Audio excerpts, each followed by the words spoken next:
Properties of matter के बारे में डिस्कस कर रहे हैं। कौन कौन है आज फर्स्ट लेक्चर के लिए आया?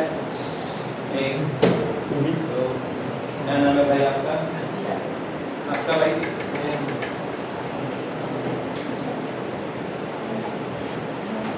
वो Monika.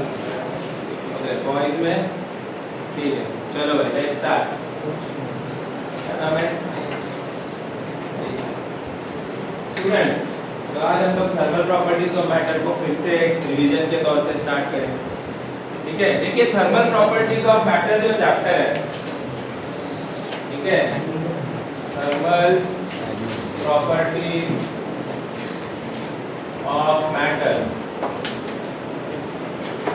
Thermal properties of matter, ये जो चैप्टर है ये हम लोगों को 3 से 4 पार्ट्स में डिवाइड हुआ है। इसका जो फर्स्ट पार्ट है इसमें हम लोग स्टडी करते हैं टेम्परेचर को। इसको स्टडी करते हैं, टेम्परेचर को स्टडी करेंगे। इसको स्टडी करेंगे टेम्परेचर को। सेकेंड पार्ट में हम स्टडी करेंगे हीट को। इसको स्टडी करेंगे, पहले क्या पढ़ना है? टेम्परेचर। फिर क्या पढ़ना है? हीट। फिर हम पढ़ेंगे थर्मल एक्सपांशन। क्या पढ़ेंगे?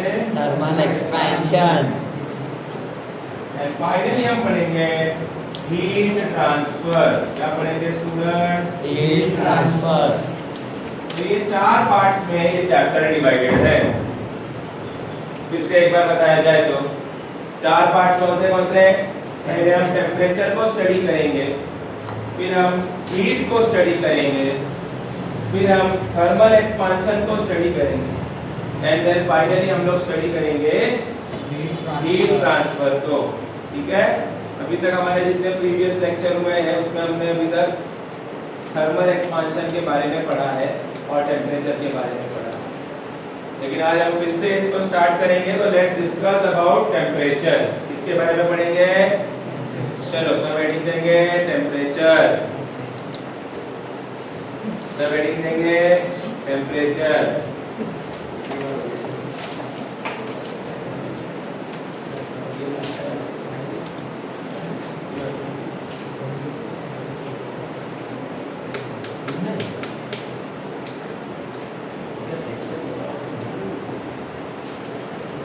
Okay, let's move ahead.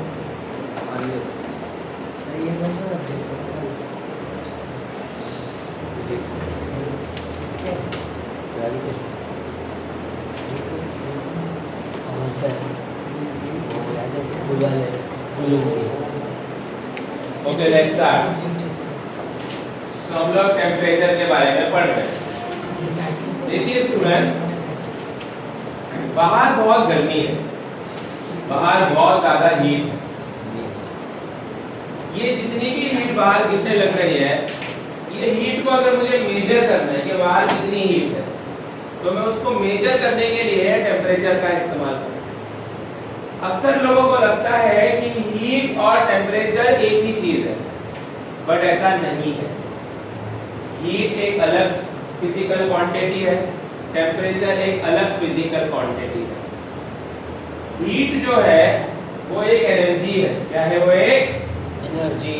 और टेम्परेचर जो है वो हीट को मेजर करने के लिए यूज किया जा रहा है। मैं फिर से बता दूं, हीट एक क्या है? एनर्जी। और टेम्परेचर जो है वो हीट को मेजर करने के लिए, कितनी हीट हो यहाँ पे इस कमरे में, कितनी हीट बाहर है, उसको मेजर करने के लिए हम टेम्परेचर का इस्तेमाल करते हैं। तो आप अपने दिमाग से ये ख्याल हटा दीजिए कि हीट और टेम्परेचर एक ही चीज है। ऐसा नहीं है। हीट क्या है? बताइए, हीट क्या है? एनर्जी। और टेम्परेचर क्या है? उस हीट को मेजर करने के लिए फिजिकल क्वांटिटी। सबको समझ में आया क्या? आया ना? चलिए स्टूडेंट, हीट मतलब एक एनर्जी। हीट मतलब एक एनर्जी। और टेम्परेचर क्या है? एक फिजिकल क्वांटिटी है। क्या है वो? एक वो एक फिजिकल क्वांटिटी है जो किस काम आता है? To major. अच्छा, हीट दो प्रकार की होती है, एक हॉट हीट और एक कोल्ड हीट। तो physical quantity to measure hotness and coldness of heat, hotness and coldness of surrounding, coldness of क्या? सराउंडिंग। स्टूडेंट्स वापस एक बार ध्यान दीजिए, हीट जो है वो एक एनर्जी है और टेम्परेचर एक फिजिकल क्वांटिटी है जो मेजर करता है कि बाहर कितना हॉटनेस और कितना कोल्डनेस, मतलब बेसिकली हीट को मेजर करता है। किसको मेजर करता है? हीट को। किसको मेजर करता है? हीट को। आई होप सबको याद है, क्लियर हो? यस। फिर से एक बार समझे, हीट क्या है? एनर्जी। टेम्परेचर क्या है? Physical quantity to measure. क्या करता है वो? किसको मेजर करता है? Heat and hot heat. Very good, hotness और कोल्डनेस ऑफ सराउंडिंग। टेम्परेचर को जब भी हम पढ़ेंगे तो उसके यूनिट के साथ पढ़ेंगे। टेम्परेचर को हम जब भी पढ़ेंगे तो उसके देखिए टेम्परेचर के बहुत सारे यूनिट्स हैं, लेकिन उसका जो ऐसा यूनिट है टेम्परेचर का, ऐसा यूनिट ऑफ टेम्परेचर कोई बता सकता है क्या? केल्विन। केल्विन है। क्या है स्टूडेंट्स? केल्विन। ऐसा यूनिट ऑफ टेम्परेचर क्या है? केल्विन। क्या है? केल्विन। यहाँ तक क्लियर है क्या सब लोग को? टेम्परेचर की ऐसा यूनिट क्या है? केल्विन है। आई होप सबको क्लियर हुआ। लेकिन अक्सर आप देखेंगे कि लोग टेम्परेचर को डिग्री सेल्सियस में भी पढ़ते हैं। डॉक्टर के पास जाओ तो वहां पे वो बुखार जो चेक करता है वो फ़ारेनहाइट में चेक करता है। किसमें चेक करता है? फ़ारेनहाइट। समझ में आया क्या? अब मैं यहाँ पे आपको ऐसा यूनिट क्या पढ़ा रहा हूँ? केल्विन पढ़ा रहा हूँ। क्या पढ़ा रहा हूँ? लेकिन हम घर के अंदर जब एसी का टेम्परेचर एडजस्ट करते हैं या ये बाहर जो धूप गिर रही है उसका टेम्परेचर जब मेजर करते हैं तो हम टेम्परेचर को सेल्सियस में रीड करते हैं। किसमें रीड करते हैं? और डॉक्टर के पास जब जाते हैं तो डॉक्टर जो हमारा बुखार चेक करता है वो फ़ारेनहाइट में चेक करता है। किसमें चेक करता है? फ़ारेनहाइट। मतलब इससे ये पता चलता है कि टेम्परेचर को अलग-अलग स्केल पर मेजर किया जा रहा है। कभी टेम्परेचर को सेल्सियस में पढ़ाया जा रहा है, कभी टेम्परेचर को फ़ारेनहाइट में पढ़ा जा रहा है। फिजिक्स की भाषा में पढ़ें तो टेम्परेचर को केल्विन में पढ़ा जा रहा है। लोकल लैंग्वेज में देखें तो टेम्परेचर को सेल्सियस में पढ़ा जा रहा है। डॉक्टर के पास जाऊं तो टेम्परेचर को फ़ारेनहाइट में पढ़ा जाता है। अलग-अलग स्केल हुए कि नहीं हुए? तो टोटल कितनी स्केल हो गई? कौन सी? सेल्सियस स्केल,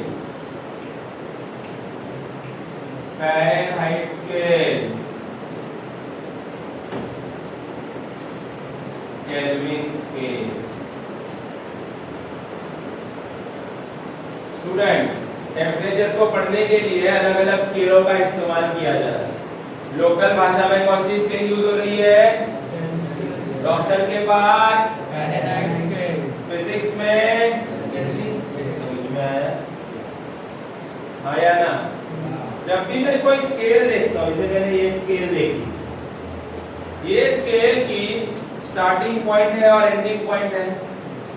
ये स्केल 0 से स्टार्ट हो रहा है और 15 सेंटीमीटर पे एंड हो रहा है।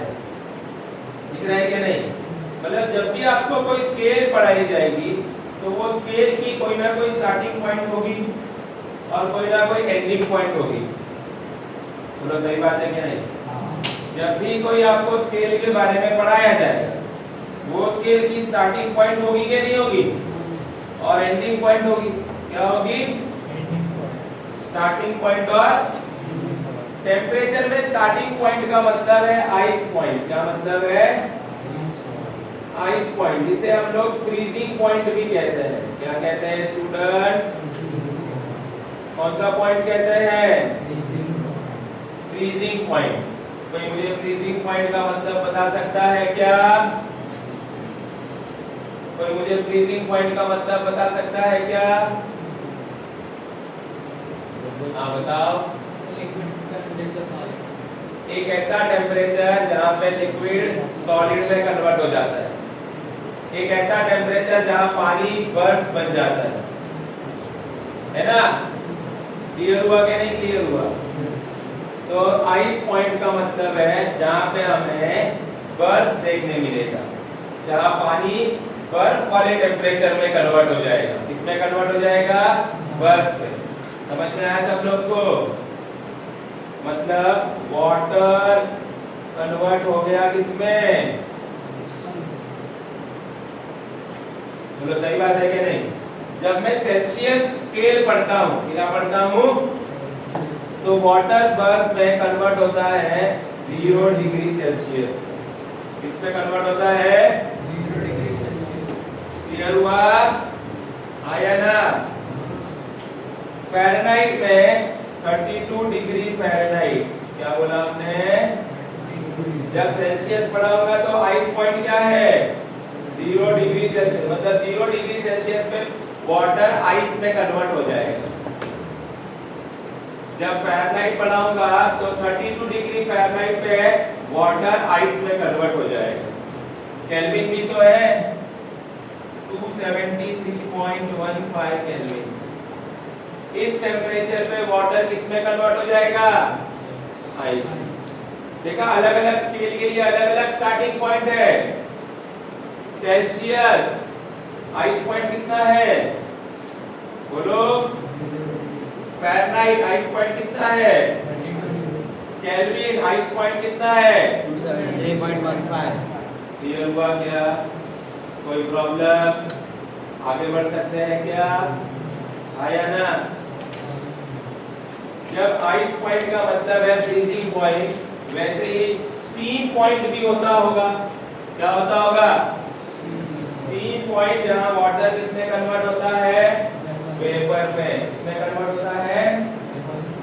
Steam point. क्या बोला हमने?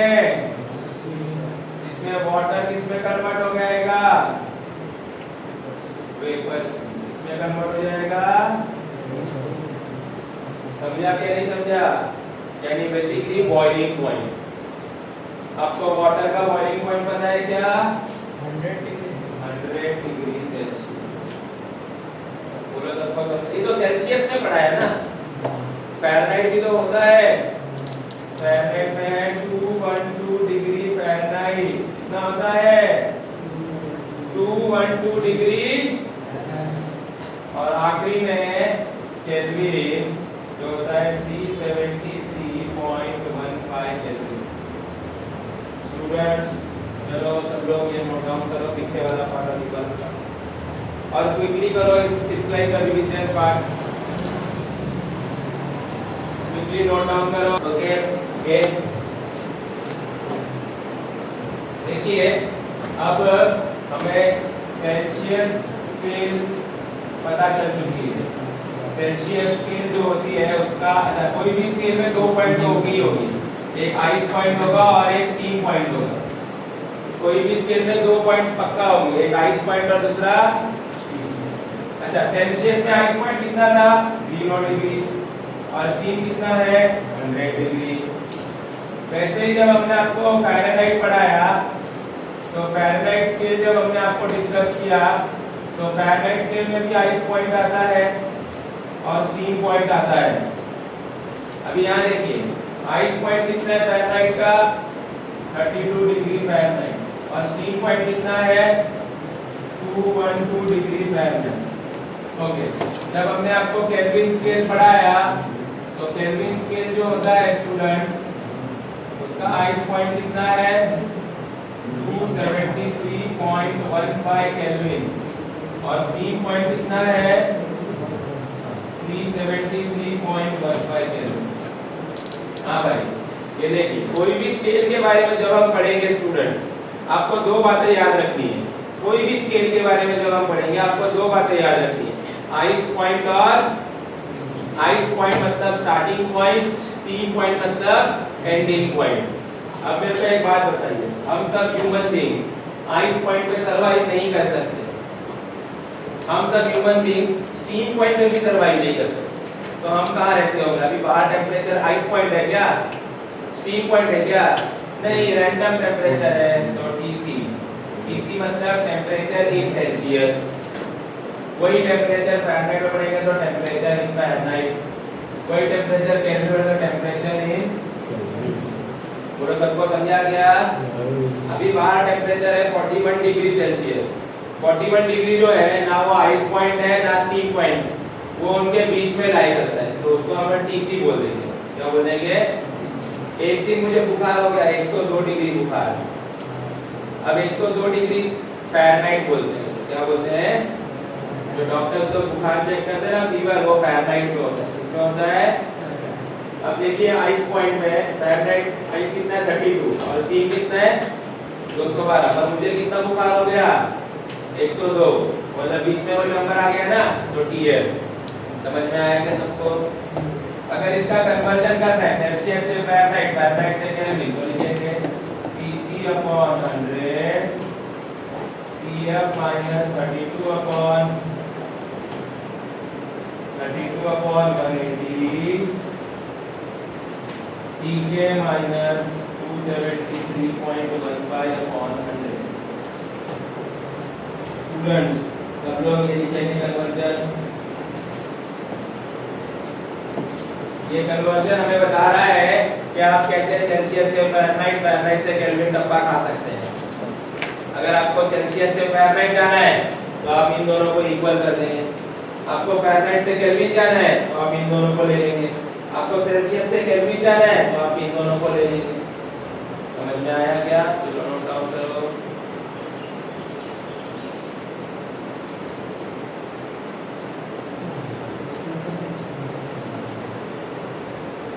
चलिए भाइयों बहनों आगे बढ़िए।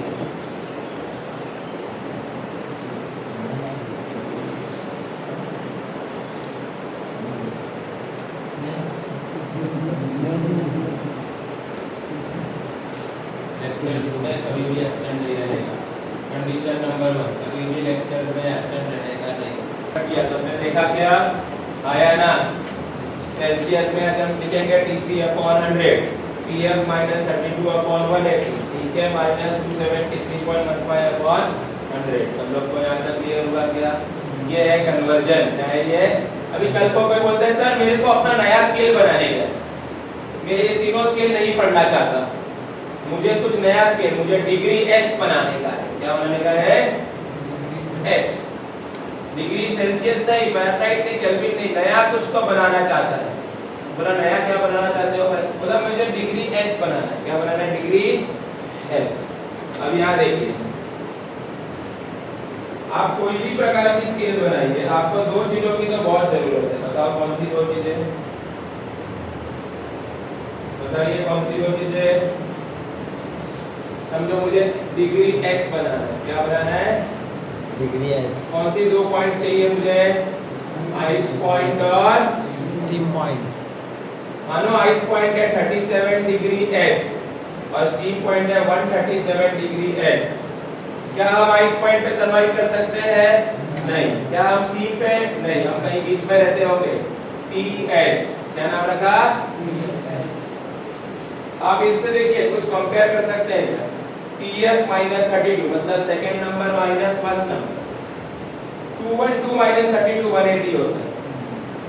इधर देखो TK - 273, देखो ऊपर second number minus first number upon में 373 माइनस 273 अपॉन, मतलब third number minus first number. चलो इसको भी कंपेयर करोगे। सेकंड नंबर पे क्या लिखा है?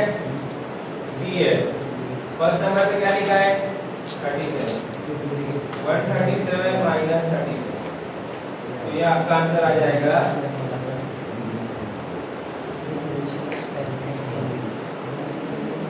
हाँ भाई इधर देखिए, अगर कल को आप नया स्केल बनाते हो, कुछ नहीं करना है, first number, second number, third number, second number minus first number, देखो TS - 37 upon third number minus first number. ये देखो, समझ में आया सब लोग? क्लियर हुआ? कल को आप अपना स्केल बनाते हो तो आप इक्वल जैसा अपना भी कुछ लिख सकते हो। ये मैंने मेरे मन से बताया। सब लोग को क्लियर हुआ? कोई प्रॉब्लम नहीं है, आगे बढ़ सकता हूँ क्या? देखिए ये सब बेसिक्स था। जो हमारा मेन टॉपिक है वो है थर्मल एक्सपांशन। क्या है वो सा टॉपिक अभी हम पढ़ेंगे स्टूडेंट्स? Thermal expansion. चलिए आइए let's discuss about thermal expansion.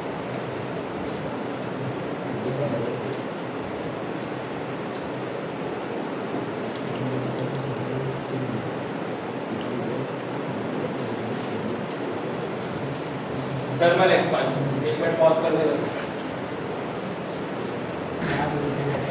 Temperature के बढ़ने से किसी भी मटेरियल का जब डायमेंशन इंक्रीज हो जाए, टेम्परेचर के बढ़ने से किसी भी मटेरियल का जब डायमेंशन इंक्रीज हो जाए, टेम्परेचर के राइज होने से जब किसी भी मटेरियल का डायमेंशन इंक्रीज हो जाए, डायमेंशन का मतलब होता है लेंथ, एरिया, वॉल्यूम। डायमेंशन का मतलब क्या होता है?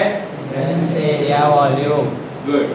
तो जब टेम्परेचर राइज करता है, मतलब जब टेम्परेचर बढ़ता है, तो किसी भी मटेरियल का अगर डायमेंशन मतलब लेंथ, एरिया और वॉल्यूम भी बढ़ने लगे तो इसे हम थर्मल एक्सपांशन का नाम देंगे।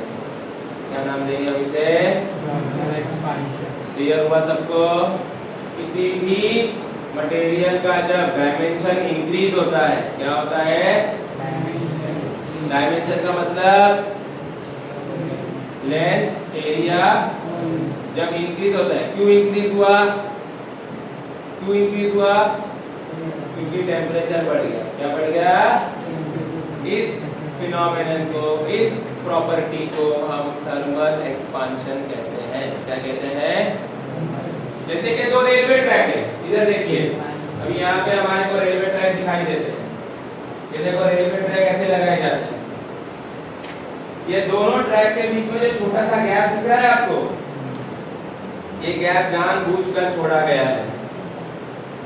क्यों जानबूझकर छोड़ा गया है?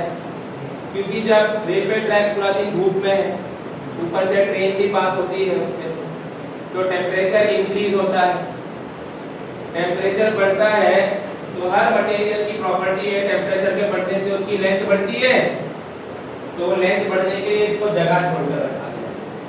ये जो गैप आप देखते हैं किसी भी दो रेलवे ट्रैक के बीच में, वो गैप जानबूझकर रखी जाती है ताकि उस गैप के बीच का वो जो फिल होता रहे। क्यों फिल होता रहे? जब टेम्परेचर बढ़ेगा तो उस ट्रैक की लेंथ भी एक्सपांड होगी, राइट? जिसे हम थर्मल एक्सपांशन कहते हैं। क्या कहते हैं उसे? Thermal expansion. आई होप सबको क्लियर हुआ? टेम्परेचर जब बढ़ेगा तो जो रेलवे ट्रैक है वो भी तो एक्सपांड होगा, इसी ही थर्मल एक्सपांशन कहते हैं। उस थर्मल एक्सपांशन को एक्सपांड होने के लिए जगह की जरूरत होगी, तो वो जगह हमने जो ये गैप हमने छोड़कर रखा है वो इसीलिए छोड़ा। क्लियर हुआ सब लोगों को? कोई प्रॉब्लम नहीं है? चलिए लिखेंगे increase in the dimension of the increase in the dimension of the solid material, increase in the dimension of the solid material due to rise in temperature, increase in the dimension of the solid material due to rise in temperature। देखा सब लोगों ने? मतलब temperature बढ़ाने से expansion होता है, increase होता है। डायमेंशन का मतलब क्या हो गया? लेंथ, एरिया और वॉल्यूम। क्लियर हुआ क्या सब लोगों को? चलिए सब इधर ध्यान दीजिए। जब इस रॉड के ऊपर टेम्परेचर बढ़ेगा तो ये भी एक्सपांड होगा, मतलब इसकी लेंथ इंक्रीज होगी कि डिक्रीज होगी? अब ये मैंने रिंग पहनकर रखी हुई है, इसका कुछ तो डायामीटर है ना। अगर इसे इसका भी टेम्परेचर बढ़ाया जाए तो ये भी एक्सपांड होगा कि कॉन्ट्रैक्ट होगा? मतलब इसका डायामीटर एक्सपांड होगा ना। क्या होगा इसका डायामीटर? समझ में आया सब लोग?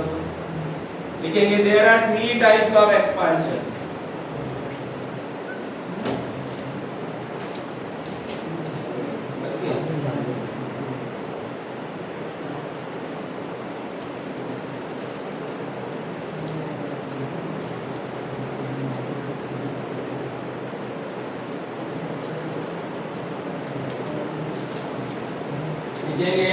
three types of expansion. There are three types of expansion. लिखा गया linear expansion, linear expansion, areal expansion, volume expansion. जब लेंथ बढ़ती है तो उसे लीनियर एक्सपांशन कहते हैं। जब एरिया बढ़ता है तो उसे एरियल एक्सपांशन कहते हैं। जब वॉल्यूम बढ़ता है तो उसे वॉल्यूम एक्सपांशन कहते हैं। सब लोग को यहाँ तक क्लियर है क्या? अरे हाँ है ना? हाँ। आइए वन बाय वन पढ़ेंगे। पहले लीनियर एक्सपांशन को पढ़ते हैं।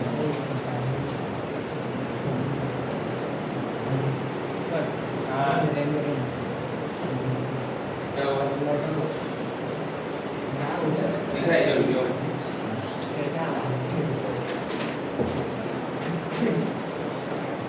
पहले लीनियर एक्सपांशन को पढ़ेंगे। देखिए लीनियर एक्सपांशन का जो मैंने जो रेलवे ट्रैक का एग्जांपल दिया वो एक लीनियर एक्सपांशन। मानकर चलिए कि एक लोहार है जिसको लोहार मतलब तो लोगों क्या होता है, उसको एक काम दिया, ये एक मेटल का रॉड है, इसको तोड़कर चाकू बनाना है। क्या बनाने का है? जो सब्जी काटने के लिए हम यूज करते हैं ना नाइफ, वो बनाना। तो अब ये तो लेकिन सर्कुलर फॉर्म में है ना, लेकिन हमारे घर पे जो नाइफ होता है उसको तो धार होती है, एंड में आपने देखा होगा पतला सा होता है आगे से, होता है कि नहीं होता है? तो वो क्या डायरेक्ट इसको नाइफ बना देगा? नहीं, वो पहले क्या करेगा पता है? ऐसे भट्टी में डालेगा। भट्टी एक ऐसी जगह होती है जहाँ पे बहुत ज्यादा टेम्परेचर होता है कि नहीं होता? तो ये उसको उस पर डाल के रखेगा ताकि इसका भी टेम्परेचर बढ़े। जब इसका टेम्परेचर बढ़ने लगेगा तो ये क्या होगा?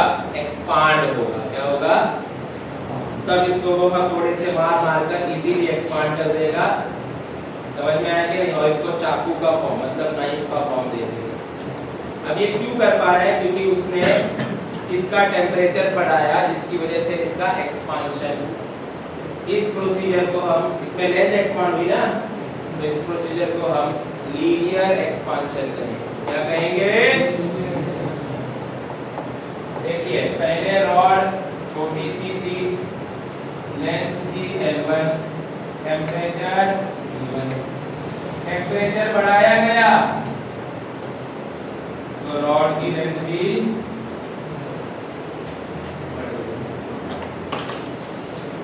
देखो टेम्परेचर के बढ़ने से लेंथ बढ़ी कि नहीं बढ़ी?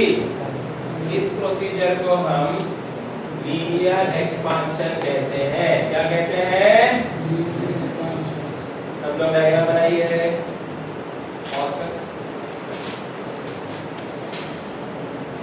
जैसे कि L1 इनिशियल लेंथ है कि नहीं है? L1 कौन सी लेंथ है? Initial length. L2 कौन सी लेंथ है? फिर फाइनल लेंथ। कौन सी लेंथ है? L1 कौन सी लेंथ है? और L2 okay. T1 initial temperature, T2 final. बोलो सही बात है क्या? T1 initial temperature, T2। अब मैं आपसे दो सवाल पूछूंगा। L1 पहले इनिशियल था और L2 फाइनल हुआ ना। अगर मैं आपसे पूछूं चेंज इन लेंथ, तो आप क्या जवाब देंगे? चेंज इन लेंथ का मतलब क्या होगा? L2 minus L1। देखिए यहाँ पे चेंज इन लेंथ का मतलब होगा L2 माइनस, हाँ भाई क्लियर है क्या? Okay. Change rise in temperature का मतलब क्या होगा? T2 माइनस, चलिए नोट डाउन कीजिए फटाक से। अक्कर सर इसको डाउट है। ओके स्टूडेंट, फिर से यहाँ पे ध्यान देंगे। हाँ, ये जो चेंज इन लेंथ दिख रहा है क्या आप लोग को? मतलब इस रॉड की जो लेंथ चेंज होते हुए आपको दिख रही है कि नहीं? वो दो चीजों पे डिपेंड करेगी। कितने चीजों पे डिपेंड करेगी? चेंज इन लेंथ डिपेंड करेगा इसके इनिशियल लेंथ पे। किस पे डिपेंड करेगा? Initial length. किस पे डिपेंड करेगा? Initial length. और दूसरा डिपेंड करेगा राइज इन टेम्परेचर पे। किस पे डिपेंड करेगा? Rise in temperature. ओके, चलिए यहाँ पे ध्यान। चेंज इन लेंथ, सुनो सब लोग ध्यान से। अगर इनिशियल लेंथ ज्यादा होगी, मतलब L1 की वैल्यू ज्यादा होगी, तो चेंज भी ज्यादा देखने मिलेगा। लेकिन अगर इनिशियल लेंथ कम होगी तो चेंज भी कम देखने मिलेगा। इससे ये मालूम पड़ता है कि चेंज इन लेंथ की वैल्यू हमें ज्यादा मिलेगी अगर इनिशियल लेंथ ज्यादा है। चेंज इन लेंथ की वैल्यू हमें कम मिलेगी अगर इनिशियल लेंथ क्या है? कम है। ये कौन सा रिलेशन है? ये डायरेक्टली प्रोपोर्शनल का रिलेशन है। कौन सा रिलेशन है? Directly proportional. यानी कि change in length directly proportional है किससे? Initial length. अगर टेम्परेचर ज्यादा हुआ तो लेंथ का जो चेंज है वो भी ज्यादा ही होगा। अभी देखिए, अगर इसको भट्टी में रखा गया था 1 घंटे के लिए तो ये इसका लेंथ एक्सपांड हुआ कुछ तो। पर अगर 2 घंटे के लिए रखा जाता तो इसका टेम्परेचर ज्यादा होता, तो इसका एक्सपांशन भी ज्यादा होता ना। मतलब चेंज इन लेंथ डिपेंड करता है राइज इन टेम्परेचर। इस पे डिपेंड करता है, Rise in temperature. बोलो सबको समझ में आया क्या? मतलब change in length directly proportional है दो चीजों से। किससे किससे? इनिशियल लेंथ से। और चेंज इन लेंथ का मतलब था L2 माइनस प्रोपोर्शनल किससे था? L1 मतलब इनिशियल लेंथ और T2 माइनस T1 मतलब। ओके, प्रोपोर्शनल साइन हटाएंगे तो हमें कांस्टेंट लिखना पड़ेगा ना। वो कांस्टेंट है अल्फा। क्या कांस्टेंट है? Alpha. अच्छा, कुछ लोगों को लगेगा कि ये दोनों सेम है क्या? नहीं, ये प्रोपोर्शनल की साइन है और ये अल्फा है। डिफरेंस है दोनों में। अल्फा का मतलब होता है, ध्यान से सुनना, coefficient of Linear expansion. Linear expansion. इसका यूनिट बहुत इंपॉर्टेंट है। इसका यूनिट है 1 डिग्री सेल्सियस या फिर 1 डिग्री केल्विन। चलिए स्टूडेंट्स, यहाँ पे हमें एक फॉर्मूला देखने मिली L2 माइनस L1। क्वेश्चन में कौन सा वाला करना है? हाँ जी, क्वेश्चन में 1 डिग्री सेल्सियस कोई भी यूज करो, आंसर सेम ही आएगा, कोई फर्क नहीं पड़ता। ये है लीनियर। और L1 का क्या मतलब है? Initial length. T2 minus T1 का क्या मतलब है? Rise in temperature. सबको यहाँ तक क्लियर है, राइट? जैसे यहाँ पे टेम्परेचर के बढ़ाने से लेंथ बढ़ गई, वैसे ही टेम्परेचर के बढ़ने से एरिया भी बढ़ता है। क्या बढ़ता है? क्या बढ़ेगा? जैसे कि मैं आपको ये मेरे रिंग का एग्जांपल दे रहा था। ये रिंग जो है ये सर्कुलर फॉर्म में है। इसका अभी कुछ डायमीटर होगा। फॉर एग्जांपल, अगर मैं ये रिंग को हीट करूंगा तो इसका एरिया एक्सपांड होगा ना। एरिया एक्सपांड होने से इसका डायमीटर बढ़ेगा या कम होगा? बढ़ जाएगा, ऑब्वियस सी बात है। अब यहाँ पे एरिया बढ़ने लग रहा है। क्या बढ़ने लग रहा है?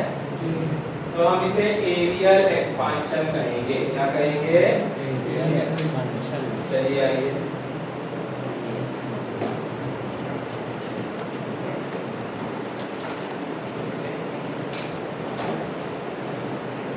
Aerial expansion. समझो हमने एक स्क्वायर प्लेट ली। कौन सी प्लेट ले ली भाई? उसका एरिया है A1। क्या है? उसका टेम्परेचर है T1। क्या है? Area A1, temperature T1। अगर सडनली टेम्परेचर बढ़ गया तो उसका एरिया एक्सपांड होगा ना। अगर सडनली टेम्परेचर बढ़ गया तो उसका एरिया एक्सपांड होगा कि नहीं होगा? होगा।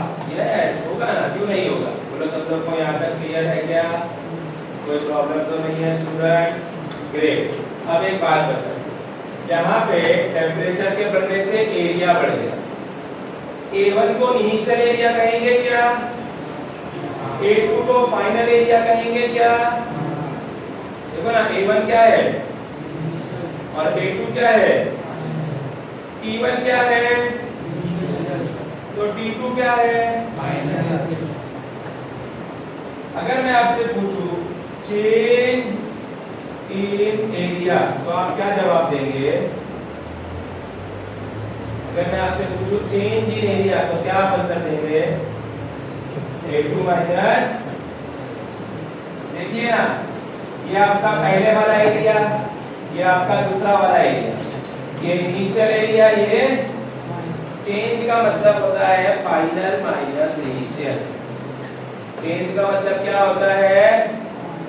फाइनल माइनस इनिशियल, मतलब A2 माइनस A1। क्लियर हुआ सब लोग को? यहाँ पे भी rise in temperature, rise in temperature क्या देखने मिलेगा? T2 माइनस, जैसे आपको याद होगा लीनियर एक्सपांशन के दौरान मैंने बताया change in length is proportional to initial length, change in length is proportional to rise in temperature. वैसे यहाँ पे हम बताएंगे change in area is proportional to initial area,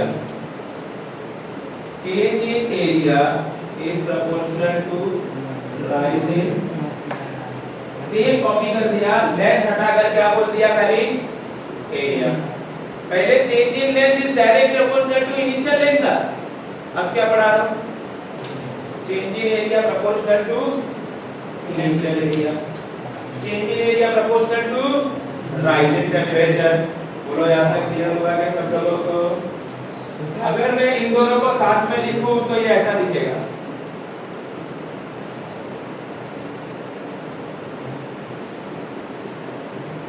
हाँ भाई बोलो क्लियर हुआ सब लोग को? अगर मैं प्रोपोर्शनल साइन हटाऊंगा तो यहाँ इक्वल टू आएगा, इक्वल टू लगाने से कांस्टेंट लगाना पड़ेगा। अल्फा नाम का कांस्टेंट पहले यूज कर चुका हूँ, तो अल्फा के बाद क्या आता है?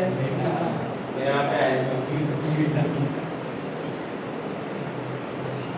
अल्फा का नाम था कोएफिशिएंट ऑफ लीनियर एक्सपांशन, तो बीटा का नाम क्या होगा? कोएफिशिएंट ऑफ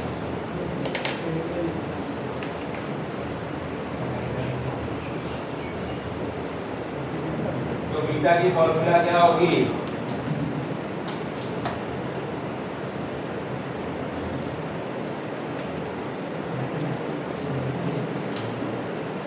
चलो लिखो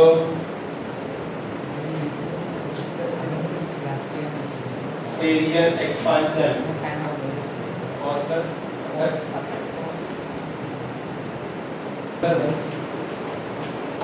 ओके स्टूडेंट्स, हेडिंग देंगे वॉल्यूम एक्सपांशन।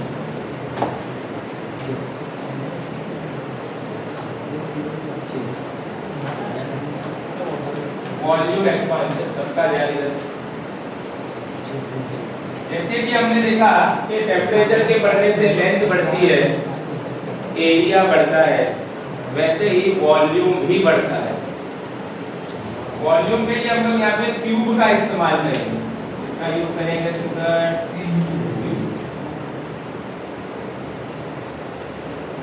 ठीक है, इसका वॉल्यूम मानकर चलो अभी यहाँ पे V1 वॉल्यूम है और टेम्परेचर है T1। टेम्परेचर के बढ़ने की वजह से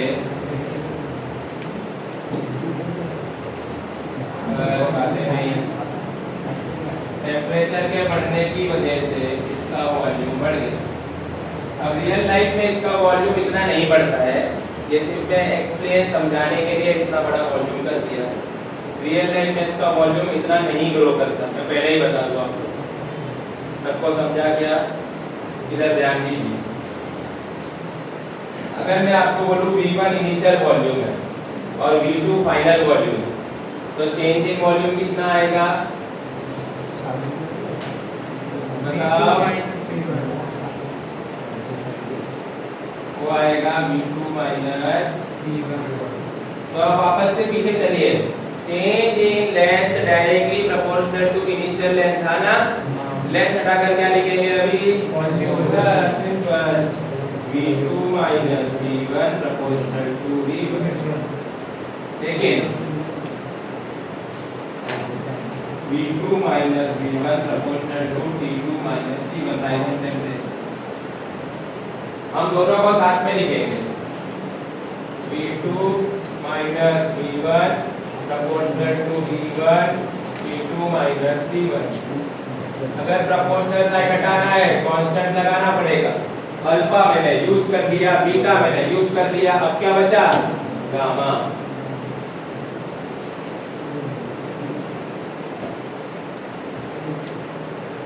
गामा का नाम है कोएफिशिएंट ऑफ वॉल्यूम एक्सपांशन। यहां तक सबको पढ़ाया था।